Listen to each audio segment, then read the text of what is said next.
Pois bem, nós vamos então, depois dessa pausa aí, necessária e eu creio que merecida, vamos voltar ao capítulo 1 da Epístola de Paulo aos Filipenses, para a gente dar mais uma caminhada aí. Não vamos encerrar ainda o capítulo 1, porque nós vamos ler os versículos 19 a 26 apenas, mas já estamos caminhando para a reta final, pelo menos do primeiro capítulo, né, da Epístola de Paulo aos Filipenses. Filipenses 1, 19 a 26.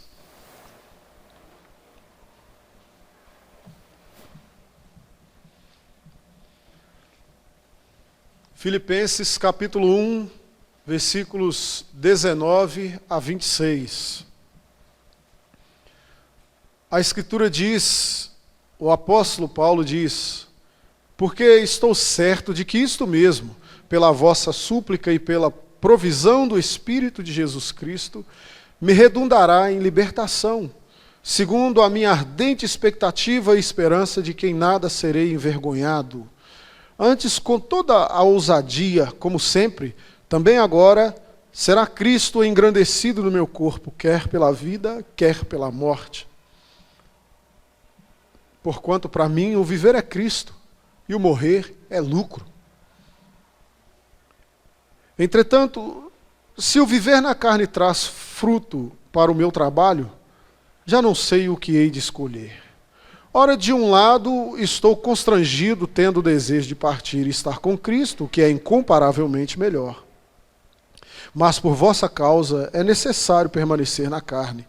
E convencido disto, estou certo de que ficarei e permanecerei com todos vós para o vosso progresso e gozo na fé, a fim de que ausente quanto a mim o motivo aumente quanto a mim o motivo de vos gloriardes em Cristo Jesus pela minha presença de novo convosco. Vamos orar. Senhor, nós precisamos, como sempre, Deus, que nos aproximamos da sua palavra, do amparo, do socorro, do Santo Espírito do Senhor que habita os nossos corações e que tem nos conduzido à verdade, porque Ele nos diz aquilo que tem ouvido do Senhor, porque é um com o Senhor. Por isso, nessa noite, nós suplicamos, Deus, sua graça de sermos mais uma vez conduzidos graciosamente ao conhecimento, ao aprendizado e, mais do que isso, à decisão de vivermos a Deus conforme a sua palavra nos haverá de instruir, ou já nos tem instruído. Socorre a sua igreja, Deus, mais uma vez, em nome de Jesus. Amém. Irmãos, nós precisamos lembrar aos irmãos aí, até porque os irmãos devem ter notado pela leitura do versículo 19 que o apóstolo Paulo está seguindo uma lógica que está dentro de algumas ideias que já vem discutindo, né? Esse porquê junto aí é bem característico de ideias que estão conectadas, não é isso, professora? A Kitite me ajuda demais, né, Kitite? Benção. Então, essa conexão aí vai nos obrigar a entender o que é que veio antes. É claro que já tem 3 domingos que a gente falou isso, né, Irinete? Então, a gente tem que voltar, recapitular com os irmãos aí. Basicamente, o que o apóstolo Paulo está fazendo na epístola aos Filipenses é dar notícias aos irmãos de como estava a sua condição, né, ele que estava encarcerado, preso provavelmente em Roma, de como ele estava e como estava a igreja também lá naquela cidade e agradecer aos irmãos pelas ofertas que eles haviam recebido, que ele havia recebido, né, os crentes de Filipos haviam enviado para ele uma oferta bastante generosa. Então o apóstolo Paulo está também caminhando para eles aqui essa carta como forma de agradecer, ao mesmo tempo estimular os irmãos a permanecerem firmes na fé em Cristo Jesus, né? Mais do que estarem firmes também, mas estarem alegres, terem alegria enquanto viviam para Jesus, viver uma vida feliz, uma vida alegre nesse Senhor Jesus Cristo.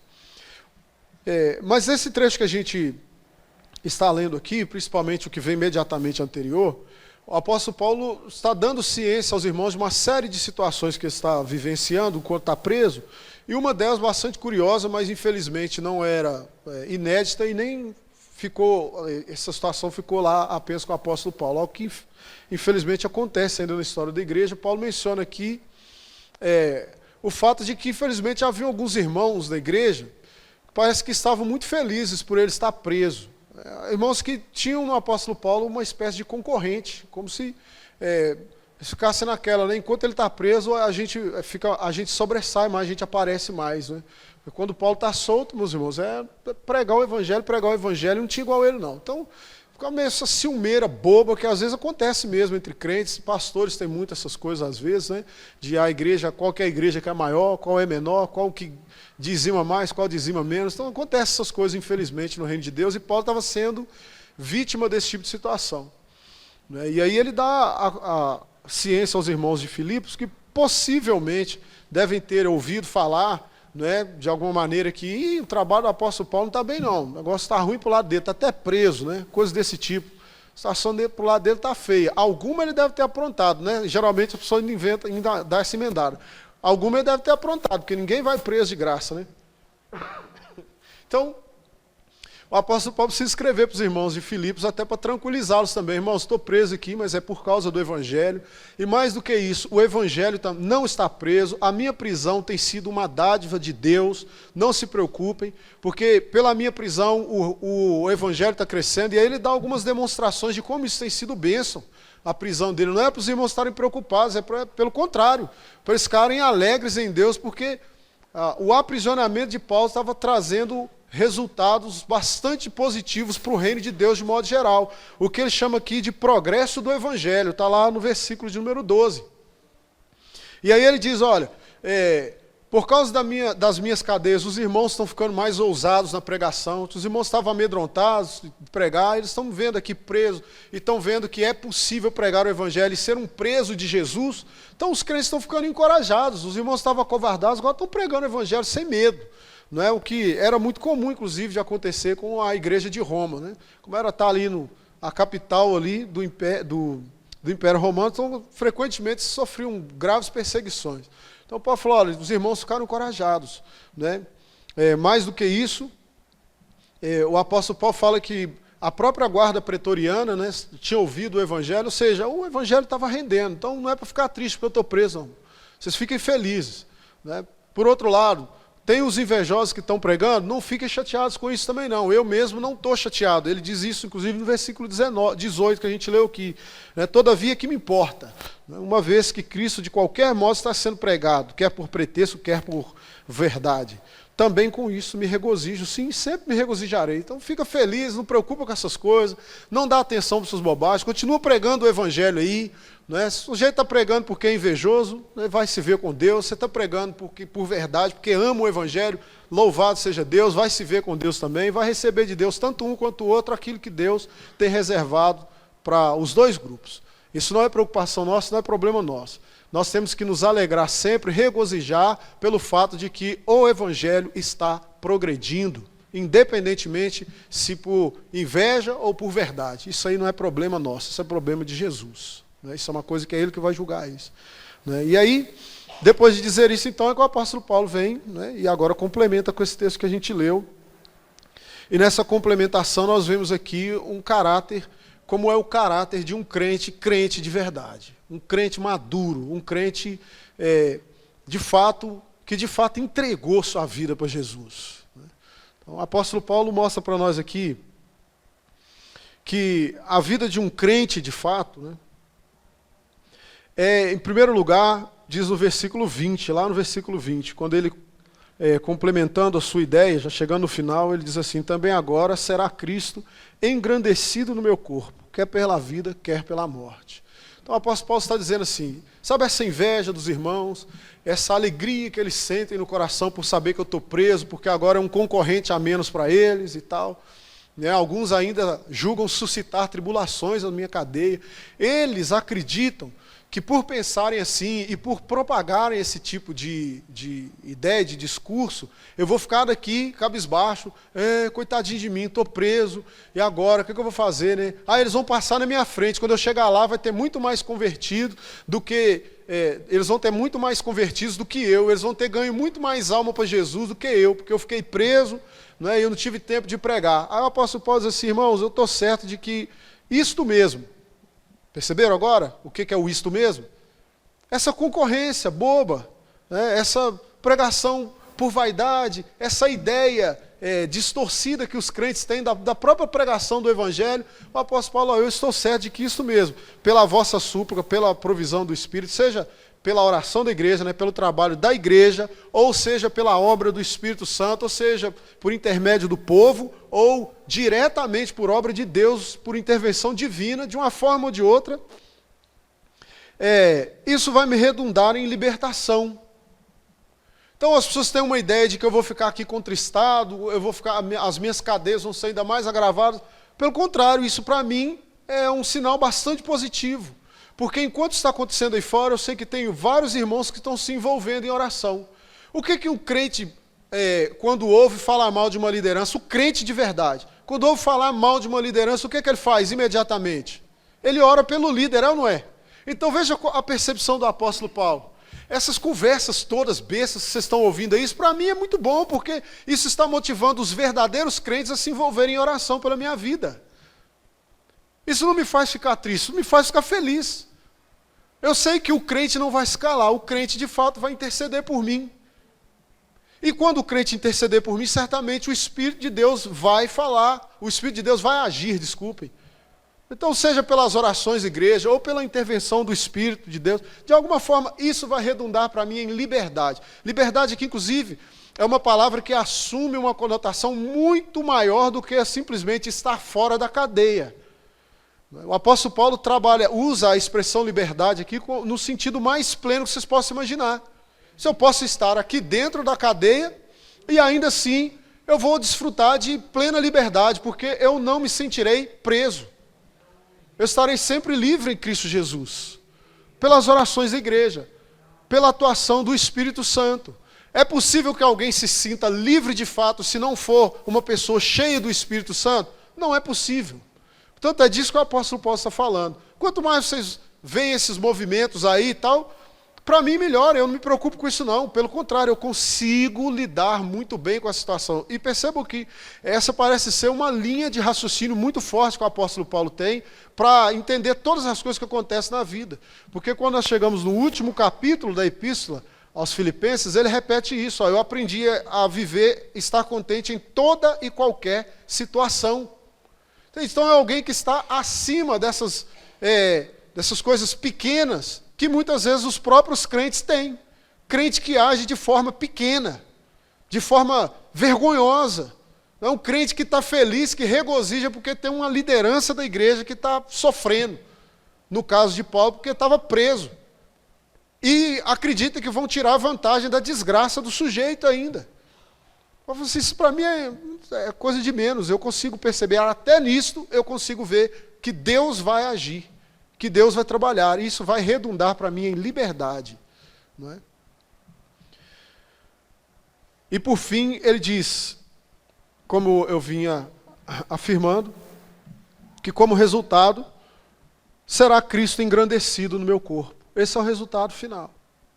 Então vamos imaginar que esse desejo que as pessoas têm de que a minha prisão dure a vida inteira, ou pior, que eu seja morto por causa disso. Que era uma possibilidade. Não é? O apóstolo Paulo ser sentenciado de morte. Para mim isso não vai fazer diferença. Porque Cristo será engrandecido no meu corpo. E é só isso que me interessa. O que a gente então descobre aqui, já de partida, né? Sobre essa vida desse crente de fato, né? Um verdadeiro crente no Senhor Jesus, independentemente da circunstância que esse sujeito vive, ele tem consciência e ele almeja e ele faz com que esta situação, seja qual for, se transforme na prática em engrandecimento do nome do Senhor Jesus. Enquanto você tem uma ala da igreja que está disputando para ver quem é que prega mais, quem é que prega menos, o apóstolo Paulo diz, isso não é meu interesse. Não me importa ser engrandecido. Isso aí é uma preocupação de vocês. Vocês querem aparecer, vocês dedicam a vida a isso. A minha dedicação não é essa. A minha dedicação, seja na vida, seja na morte, é fazer com que o nome de Cristo seja engrandecido. Isso é cristianismo maduro. Um crente maduro tem como principal preocupação engrandecer o nome do Senhor Jesus, nada mais. E aí a gente se lembra de quando tentaram fazer essa pegadinha com João Batista. Né? É o grande clássico da pegadinha, né? da guerra de vaidade. Quando chegaram para o João Batista e disseram, ó, Jesus está batizando mais do que você. Lembram disso? E aí João faz questão abre um parêntese, os irmãos vão lembrar do texto, que João abre um parêntese e diz assim, se bem que Jesus nem batizava.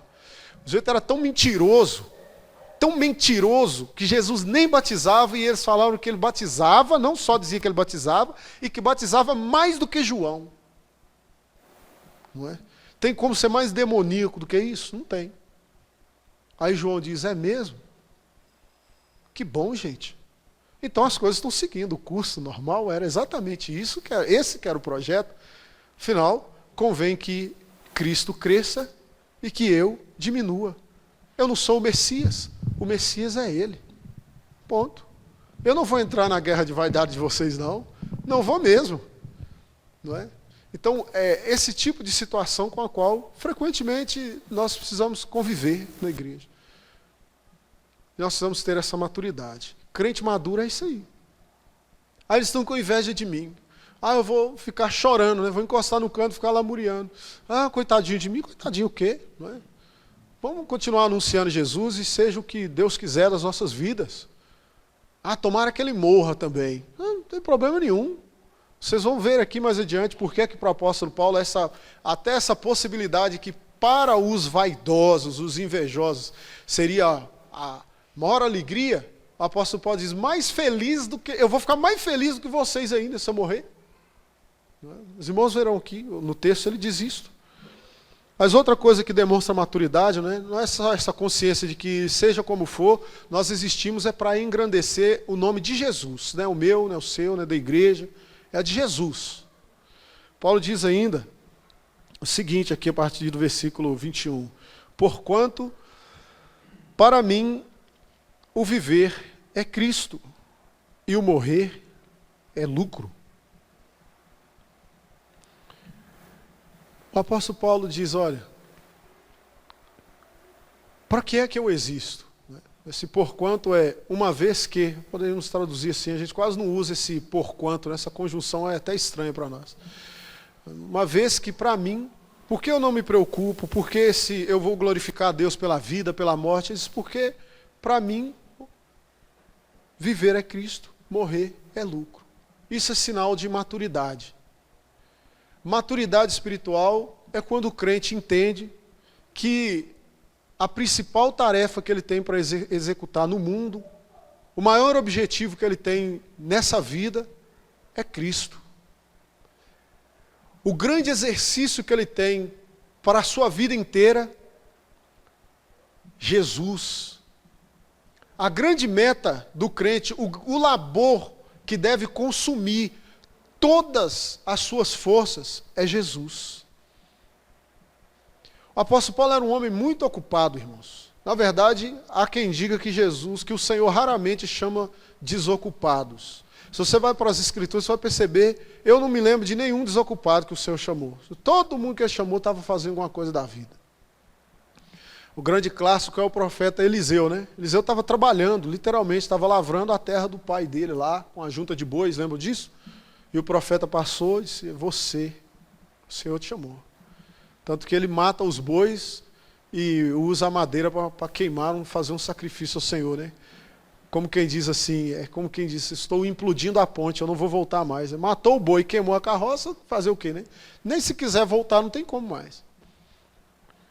Então, o Senhor nos chama desocupados. O apóstolo Paulo era um homem muito atarefado. Tinha 1000 coisas para fazer. Como ele diz na carta aos Gálatas, né? Aqui também repete, ele diz, olha, fariseu de fariseu, da seita mais severa do farisaísmo, eu era benjamita de sangue. Não é? Muitos dizem que provavelmente Paulo era discípulo daquele Gamaliel que aparece em Atos capítulo 5, era um homem muito atarefado, tinha muita coisa para fazer, soldado romano também, então coisa para fazer não lhe faltava. Um belo dia ele encontrou Jesus, descobriu Jesus, e aí ele percebeu que a ordem de prioridades ele tinha que mudar. Ele precisava fazer com que Cristo fosse o centro de todas as suas outras atividades. Aí a gente para e pensa, O apóstolo Paulo passou a ser um desocupado depois que converteu? Não. Como é que ele começou a pregar na cidade de Corinto? Ele começou como? Ele não começou pregando, ele começou fazendo tenda. Ele era um sujeito meio período, meio expediente. Nunca deixou de ser um homem trabalhador. Quando ele escreve para Tessalônica, sempre foi um homem trabalhador, mas tudo gravitando em torno da pregação. A pregação era o centro.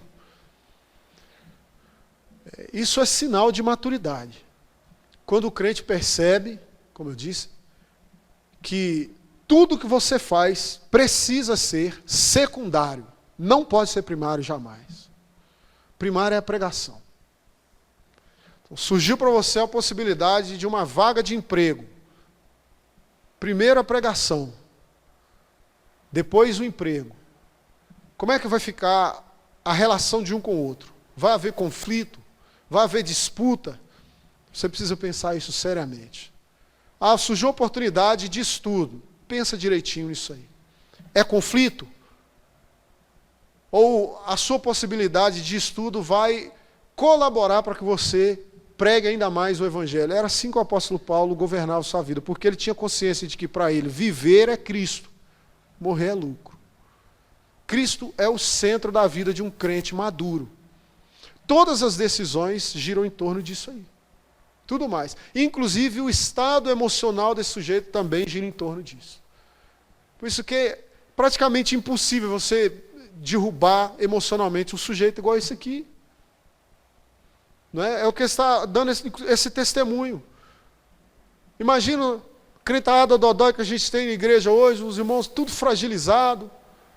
Aí alguém diz assim, você viu, ficou desempregado, bem feito, mas também, Aí daqui a pouco está choramingando, está em depressão.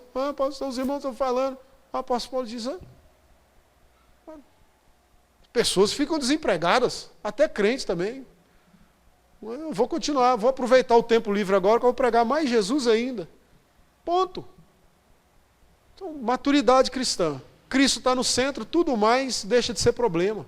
Passa a ser ferramenta, instrumento. Viver é Cristo. Viver não é trabalhar, viver não é estudar, viver não é ter saúde, viver não é ter dinheiro, viver é Cristo. E morrer não é tragédia, morrer não é derrota, morrer não é o fim, morrer é lucro. Paulo continua, dizendo assim, entretanto, se o viver na carne traz fruto para o meu trabalho, já não sei o que hei de escolher. Ora, de um e outro lado, estou constrangido, tendo o desejo de partir e estar com Cristo, o que é incomparavelmente melhor.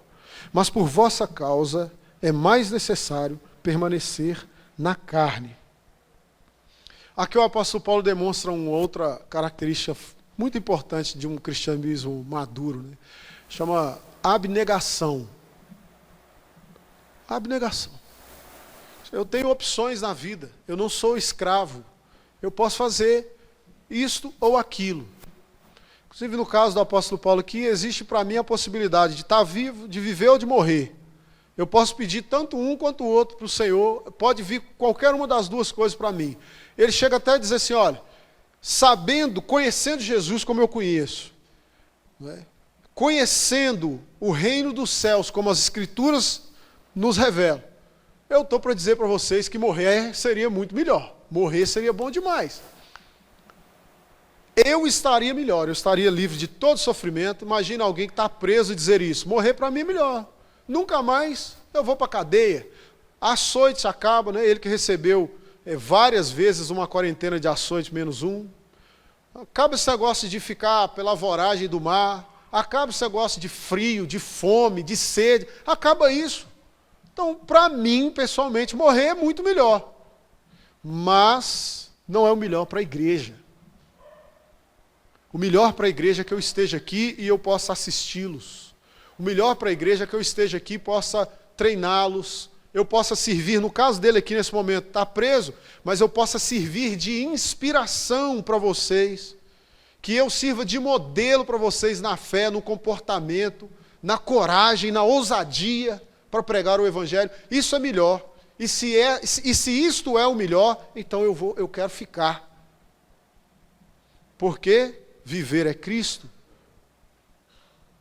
E se o viver é Cristo, e a igreja é o corpo de Cristo, eu preferirei sempre a igreja antes mesmo de mim. O crente maduro tem medo de morrer não, irmãos. Assim como o crente maduro sabe que nada há no mundo mais valioso do que servir a Jesus na igreja, do que servir a igreja de Cristo Jesus, do que servir de instrumento do Senhor para que a igreja cresça, para que a igreja amadureça, do que ver a igreja do Senhor Jesus, né, crescendo a fim de atingir a estatura de Cristo também. Pode dizer, isso é abnegação. Poucos crentes têm tido essa característica hoje. Infelizmente, nós estamos vivendo nos tempos da farinha pouca, meu pirão primeiro. Cadê? Os velhos aí conhecem esse ditado, né? Os irmãos mais maduros. Não vamos usar essa palavra, não é, presbítero Elias? Os irmãos mais maduros, mais experientes, aí, mais experimentados, né, na vida, conhecem esse ditado, né? Farinha pouca, meu pirão primeiro, não é isso, Carlão? Infelizmente. Em tempos de escassez, primeiro eu. Eu não estou falando de recurso financeiro só, não. Hoje o recurso mais escasso que existe é tempo. É o recurso mais disputado que existe. É o mais caro que existe. E nós temos visto as preferências dos crentes como está ficando nesse sentido. O tempo está apertado, então deixa eu fazer o meu aqui, o que sobrar eu levo para Jesus, eu vejo o que dá para fazer para Ele. Farinha pouca, meu pirão primeiro. Nós precisamos ficar muito atentos a isso, irmãos. Não era essa a prioridade do apóstolo Paulo. Tinha 1000 outras coisas que podia fazer da vida. E fazer bem, muito bem. Ele poderia ser, muitos estudiosos sugerem que Paulo poderia ter se tornado o sucessor do grande Gamaliel. Poderia. Mas é isso que Deus queria? Não era. Então pronto. Então não é o que eu vou fazer. Eu vou fazer o que o Senhor quer que eu faça. Eu vou abrir mão de privilégios que eu tenho, para que eu possa me dedicar mais ao reino de Deus, ao reino do Senhor. Louvado seja Deus, nós temos privilégios, nós somos homens e mulheres livres e abastados, vou dizer. Quem viveu aí, tem boa lembrança da década de 80, especialmente o final da década de 80, né, Diácono Zildo? Sabe que hoje nós somos milionários. Eu, por exemplo, sou um homem que, a condição que eu tenho aqui, se eu voltasse à década de 80, eu seria considerado um homem riquíssimo. Não é só porque eu tenho um carro, eu tenho um telefone, né? Uma linha telefônica. Coisas desse tipo. Nós somos pessoas muito abastadas. E talvez porque nós temos demais, nós perdemos de vista, não é, o fato de que não é para isso que nós estamos aqui. Nossa prioridade é o reino do Senhor. E nós precisamos abrir mão de algumas coisas, irmãos. Não tem jeito. Estou dizendo isso também. Importante notar, porque nós estamos chegando no final do ano. Daqui a pouco o conselho começa a nomear pessoas para exercer funções da igreja para o ano que vem. Daqui a pouco a gente vai montar as agendas de atividade da igreja para o ano que vem. Aí começa a briga, porque ninguém tem tempo para nada. É uma coisa incrível isso. Não é? Então a gente precisa repensar, pense muito sobre isso aí. Paulo diz mais sobre um crente maduro. Ainda no versículo de número 24, mas por vossa causa é necessário permanecer na carne. O crente maduro está realmente decidido que o favor da igreja é uma prioridade para ele. A edificação do corpo de Cristo é uma prioridade para ele. Volto a repetir, nós vamos nomear professores. Desgasta, você vai ter que dedicar tempo para você preparar, você vai ter que dedicar, talvez mais que isso, recurso financeiro, talvez você vai ter que desprender do seu próprio bolso, tem uma série de dificuldades. Mas nós precisamos estar dispostos a oferecer isso para a igreja do Senhor Jesus. Isso é um fato. O que Paulo fez de sua vida depois que converteu? Ele viveu para quê? Viveu só para a igreja, não viveu para nada mais. Ele chega ao ponto de dizer, nem uma esposa eu não tenho, nem família eu constituí. Então isso aqui é um homem que realmente decidiu que a igreja do Senhor Jesus seria a sua prioridade. Jesus e a igreja, Jesus e a igreja. Você é obrigado a fazer isso? Claro que não. Especialmente se você não for vocacionado para isto. Mas também não precisa ir para o outro extremo, do outro lado também não. Né? A gente pode ficar num equilíbrio, porque o Senhor nos tem chamado ao equilíbrio sempre. Será que realmente é só isso que nós podemos oferecer para a edificação do corpo do Senhor Jesus Cristo? Um exemplo, será que apenas vir à igreja, só vir sentar no banco aí é suficiente? Isso aí já cumpriu o seu papel no reino de Deus, a igreja já foi abençoada, porque eu vim. E vim no domingo, uma vez. É suficiente. Se nós racionalizarmos isto, será que Cristo realmente vocaciona alguém apenas para isto? Eu acho muito difícil que isso aconteça. Então o apóstolo Paulo diz que é impossível. A igreja é sua prioridade, é sua meta, a edificação da igreja. Não é? Ele continua encerrando aqui o texto 25, 26, dizendo assim: e convencido disto, né, ou seja, que é mais necessário que ele esteja na carne, né, permanecer com os irmãos, convencido disso, eu estou certo de que ficarei e permanecerei com todos vós, para o vosso progresso e gozo da fé, a fim de que aumente, quanto a mim, o motivo de vos gloriardes em Cristo Jesus, pela minha presença de novo convosco. Basicamente, o apóstolo Paulo estava consciente de uma coisa. Isso é muito interessante. Algum tempo atrás eu fiz essa citação aqui na igreja. Os irmãos levaram o negócio para o outro lado, de nada a ver. Eu usei a seguinte frase, vou repeti-la aqui. De repente, a partir do que o apóstolo Paulo está dizendo, fique mais claro. Eu disse foi o seguinte: você está vivo, então você tem algo para fazer no reino de Deus.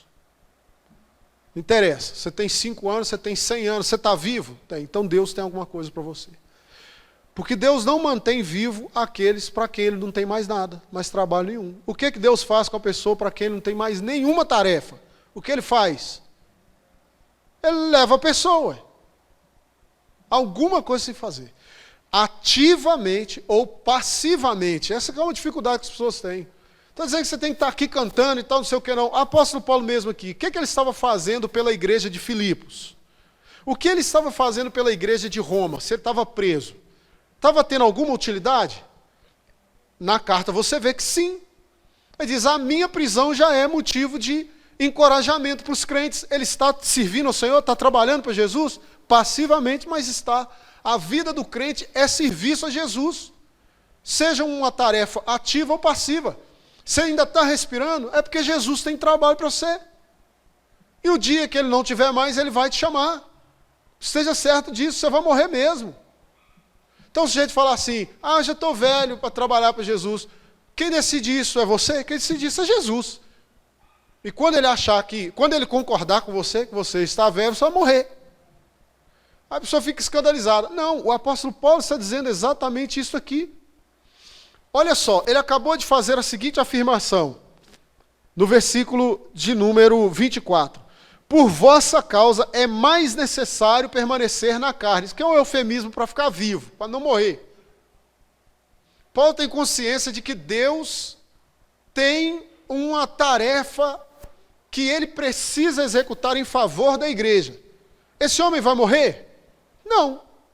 É a conclusão que ele chega. Então, no versículo seguinte, ele diz, por isso, né, e convencido disso, convencido de que eu tenho um trabalho, eu tenho uma vocação, eu não terminei o trabalho que Jesus tem para mim, como eu sou convencido de que eu não acabei, meu ministério não encerrou, ao contrário, agora vocês vão ver do que ele diz quando escreve a segunda epístola para Timóteo. Quando ele escreve a segunda a Timóteo, ele está preso de novo, agora ele diz assim, quanto a mim, eu já estou para ser entregue por libação. Ele diz, agora não tem mais nada para fazer não, agora eu vou morrer mesmo. Combati o bom combate, completei a carreira, guardei a fé, pronto. Agora ele sabe que vai morrer. E por que ele vai morrer? Porque ele tem consciência de que o seu trabalho, a sua vocação, o ministério para o qual Deus o chamou, estava feito, estava completado. Ele diz, completei minha carreira. Entendeu isso? Por que Paulo sabia que ia morrer quando escreveu para Timóteo? Porque ele sabia que tinha concluído o seu trabalho. Pronto, vai morrer mesmo, ele sabe disso. Não é tristeza, né? Porque morrer é lucro. Entende? Então isso não é uma questão para ficar preocupado. Então isto é baliza. Você está vivo? Não seja um vivo inútil. Porque o Senhor não tem ninguém vivo para ficar inútil no mundo, a não ser o ímpio. Porque o ímpio também é um inútil desde que nasce até quando morre. Se você está vivo é porque o Senhor quer você em algum trabalho. Com certeza. Pode ser que você seja um distraído, tão distraído que não tem nem ideia do que é. Mas aí é porque você é distraído. Não é culpa de Jesus, não. Pode ter certeza disso. Então Paulo sabe disso. Eu ainda preciso contribuir mais com o crescimento da igreja, com a edificação da igreja. Como eu tenho certeza disso, eu permanecerei com todos vós, para o vosso progresso e gozo na fé. Aí agora, a última coisa que o apóstolo Paulo diz aqui sobre um crente maduro. Né? Eu espero que você tenha tido essa mesma experiência que eu vou citar aqui.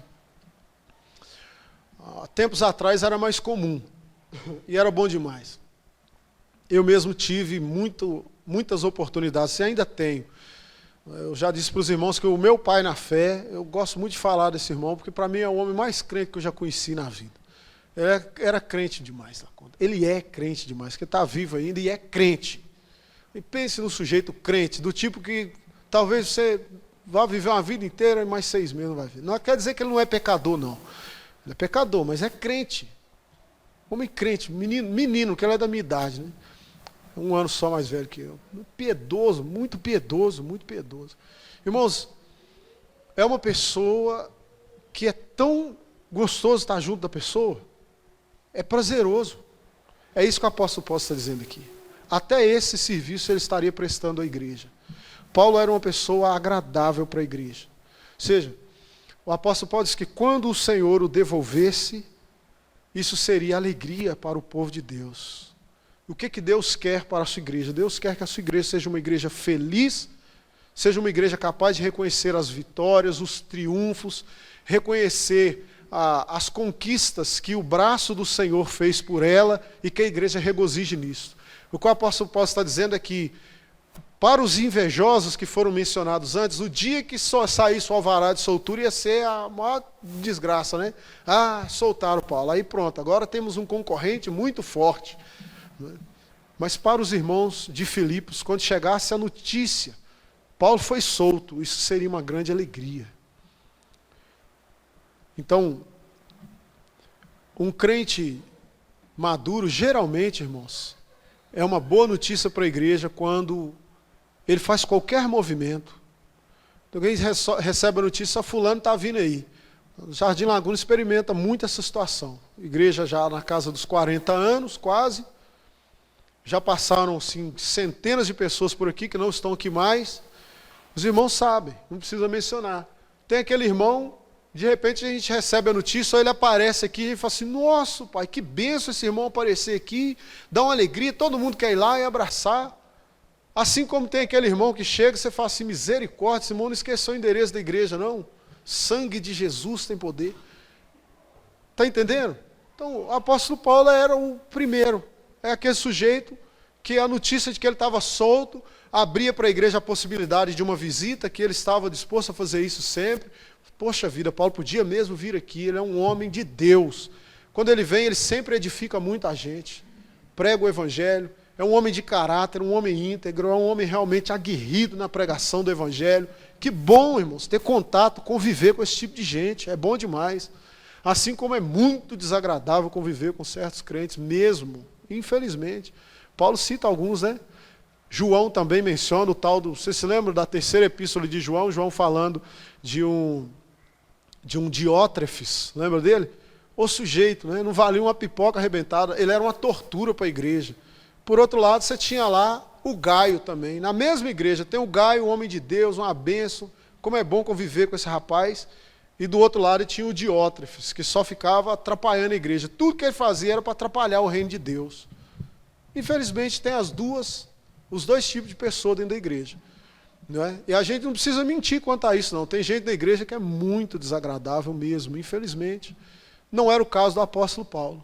Louvado seja Deus. Ele diz, porque, versículo 26, a fim de que aumente quanto a mim o motivo de vos gloriardes em Cristo Jesus, pela minha presença de novo convosco. Ele diz, a minha chegada aí vai motivá-los a glorificar ainda mais o Senhor Jesus. Isso é cristianismo maduro. Nossa esperança, a minha, liderança da igreja. O que é que nós queremos dos nossos irmãos? Se algum dia você sai daqui, você se muda, vai para outro estado, como a gente acabou de mencionar até os irmãos aqui no começo, irmãos foram lá para o Espírito Santo, irmão vai lá para o Rio de Janeiro, São Paulo, seja para onde for. A nossa esperança é que você saia daqui um crente tão maduro, que onde você chegar seja um refrigério, seja uma dádiva. A hora que o pastor de lá ligar, fala assim, eu estou querendo informação do fulano, mudou para cá, está frequentando a igreja aqui e está pedindo transferência para cá. Me fala sobre esse irmão. Eu falo, irmão, isso aí você não podia receber bênção maior do que essa. Jesus está socorrendo sua igreja. Pode ter certeza de que isso é uma dádiva de Deus que está chegando aí. Entende? É isso que a gente quer dizer. Mas, acima de tudo, vamos ser verdadeiros. Se chegou um sujeito, né, como diz lá no popular, chegou um atraia lá na igreja e falou, irmão, você está enrolado. Você não tem noção do fumo que você vai enfrentar aí. Você pode preparar o código de disciplina, porque você vai ter problema. Tem, e se tiver que dizer, nós temos que dizer. Não é? Então, a gente tem que ficar preparado para sermos sempre a boa notícia, irmãos. Sempre. Isso é sinal de maturidade na fé. Um crente que chegou vai ter uma boa palavra hoje, que esse irmão aqui sempre traz uma palavra, né, que nos abençoa, que nos enriquece. Esse irmão sempre traz uma reflexão bacana. Quando esse irmão chega, a gente canta junto, a gente ora junto. Essa é uma pessoa realmente muito boa de se conviver. Não porque a gente é ruim junto, né, porque nossas afinidades, nosso caráter ou nossa falta de caráter é igual. Pelo contrário, mas porque nós somos crentes maduros e a gente convive bem. É muito prazeroso ter contato com esse tipo de pessoa. O apóstolo Paulo. Agora, vale lembrar mais um último detalhe ainda sobre o apóstolo Paulo para a gente encerrar. O mesmo apóstolo Paulo, quando chegava em Corinto, era notícia ruim. E o problema era Paulo? Pensa sobre isso aí. Pense bem sobre isso. Os crentes de Corinto não gostavam de recebê-lo, não. Leia as cartas que vocês vão ver direitinho. E toda vez que ele ia a Corinto, ele diz aqui, vou a Filipos. E aí ele diz, pela minha presença de novo convosco, vocês terão motivos de vos gloriardes em Cristo Jesus.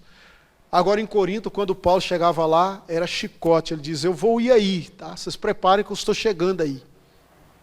Aí você vai ler, né? Que igreja era aquela, vocês vão ver. Realmente não tinha jeito, não. Então, às vezes o problema nem sempre é o Paulo, né? Às vezes pode ser a igreja também, mas que Deus nos abençoe em nome de Jesus. Que nós sejamos sempre notícia boa em Cristo, para a glória de Cristo, em nome de Cristo. Vamos ficar em pé, vamos orar. Vamos agradecer a